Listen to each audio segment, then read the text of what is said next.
These two sounds really make you sound British if you do them correctly and make sure they're distinctively different. So today we're going to be practicing them. My name's Stu Sensei. I'm a British English teacher from BritishPronunciation.com and I'm here to help you level up your pronunciation. Let's get into it. So the O and the OR sound are sounds that people really do struggle with, and they're very distinctively different sounds. So I really want to focus on this today and help you improve. But the way we're going to do it is we're going to split this into 5 different activities. I don't just want to focus only on the technique, although it is important. I also want to apply it where possible. So that's what we're going to do with these practices.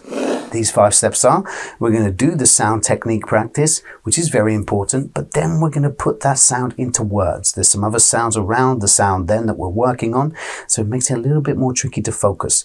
Then we're going to put those words into sentences, leveling up once again. We don't just speak in words, we speak in sentences usually, so it's important to practice that. Then we're going to go back a step again. We're going to put it into tongue twisters, and these tongue twisters are going to help us to really focus on the sound once again. Then we're going to do a shadowing practice together to finish off. Let's get into it.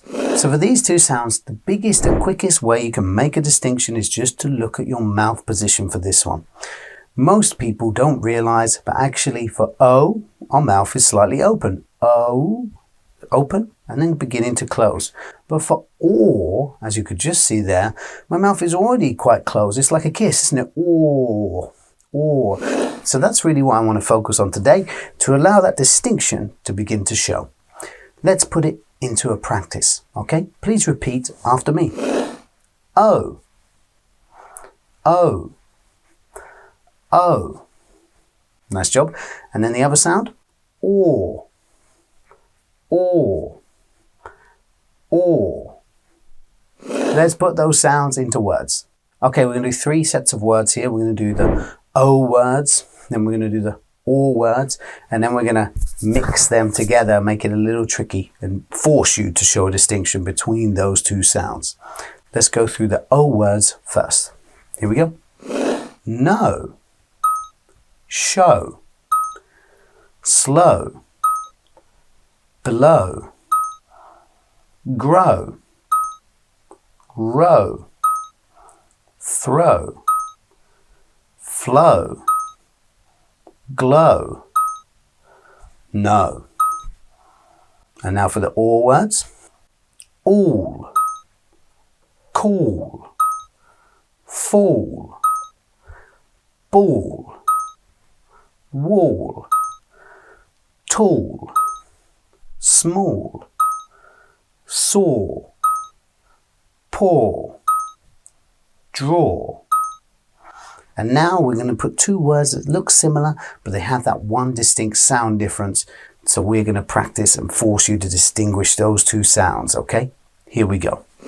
Go, gore, no, nor, show, shore, flow, floor, blow, bore, mow, more, toe, tore, dough, door, sow, saw, row, roar.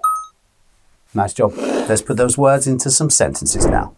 Okay, we're going to put some of these words into some sentences and practice them being surrounded by other words and other sounds, which makes it a little bit more tricky to focus on the exact sound we're working on. But that's what it's all about, adding that extra pressure, because in a conversation, it's going to be difficult to really focus your thinking on specific sounds because you're talking to someone and it's in the middle of a spontaneous conversation. So this kind of practice is quite important. Here we go.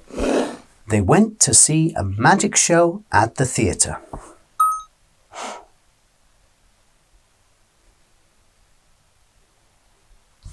He preferred to take a slow walk in the evenings.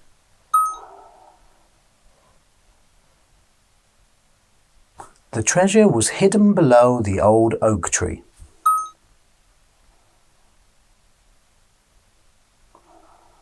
She loves to grow her own vegetables in the garden.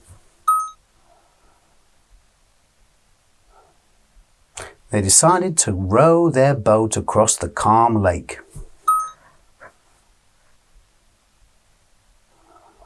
Can you throw the ball to me?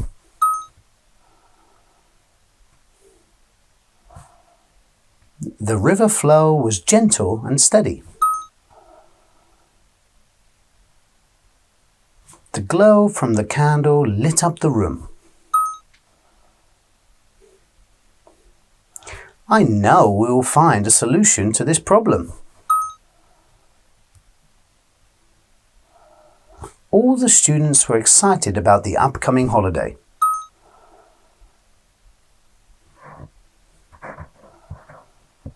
Please call me when you get home.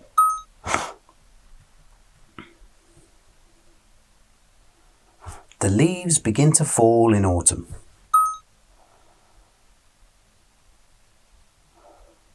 The children played with a ball in the park.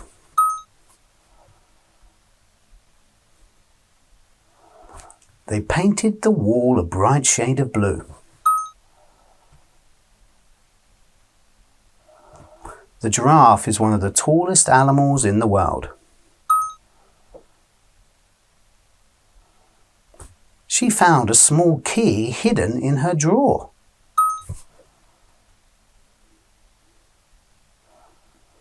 He saw a beautiful bird on his morning walk.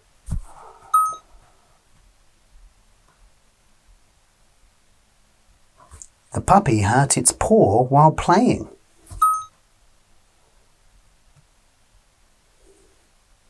Okay, those are the sentences. Now let's go to the tongue twisters.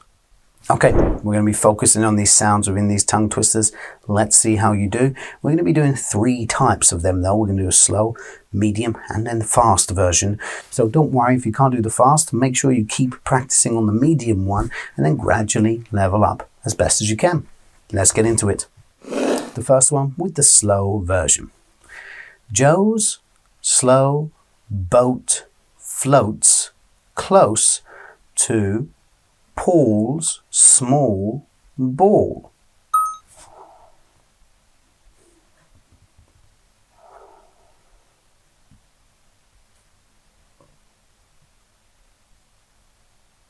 Okay, now let's level it up a little bit. Let's go a little faster. Joe's slow boat floats close to Paul's small ball.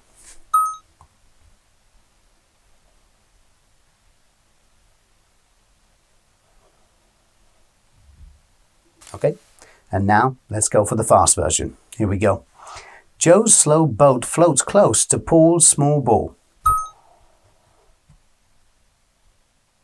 Okay, let's go to the second one. The second one's a little longer than the first one, but that's okay. We're going to do a slow, medium, and fast version. Let's go into the slow version first. Rowing boats grow oats in moats, while broad jaws gnaw at raw paws.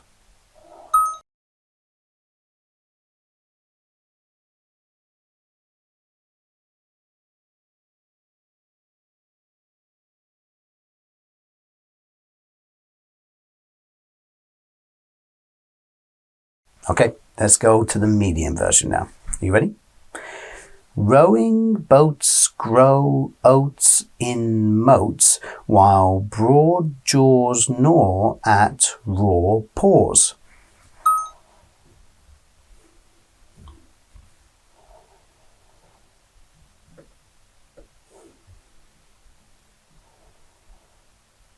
Okay, and now for the fast version.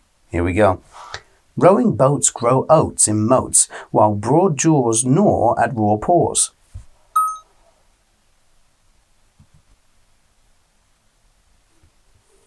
Okay, nice job. Now let's go on to the third tongue twister. We're going to start off with the slow version. Here we go.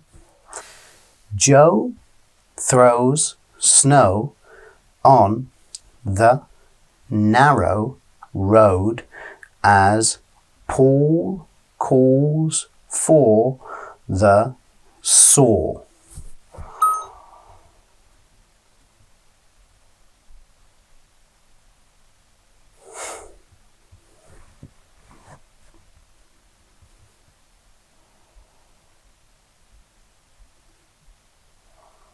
And now onto the medium version.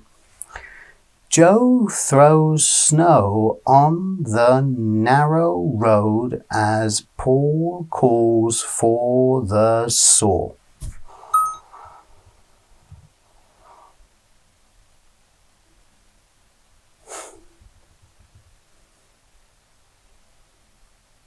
And now the fast version. Here we go.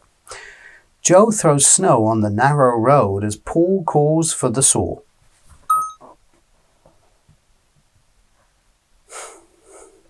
Okay, nice work. Now let's go on to the shadowing practice. So, if you don't know what to do for shadowing practices, pretty simple. All you have to do is read the paragraph out loud. Preferably, do it straight after me. If you do it like 2 seconds after I start, then you can hear some of the sounds that are upcoming for you, and you can check your own pronunciation as you go. That's the goal from this practice. Let's get into it. We're going to begin in 5, 4, 3, 2. In the early glow of morning, the whole village slowly came to life below the broad, sprawling moors. As dawn's light broke, a gentle flow of villagers moved towards the market, drawn by the promise of freshly baked goods. The local baker, renowned for his dough that seemed to possess an innate knowledge of the perfect rise, was already displaying his latest creation. This golden-crusted loaf, soft and inviting on the inside, quickly became the focal point of morning chatter. Not only did it showcase the baker's unparalleled skill, but it also brought a sense of shared joy and warmth to the community, echoing the vast open call of the landscape around them. Great practice today. Don't forget, come back to this video whenever you want, preferably daily, so you can practice your pronunciation regularly. The more practice you do, the better your pronunciation is gonna get. I promise you that. And if you want to practice some more pronunciation, try out these videos. There's so many for you to practice.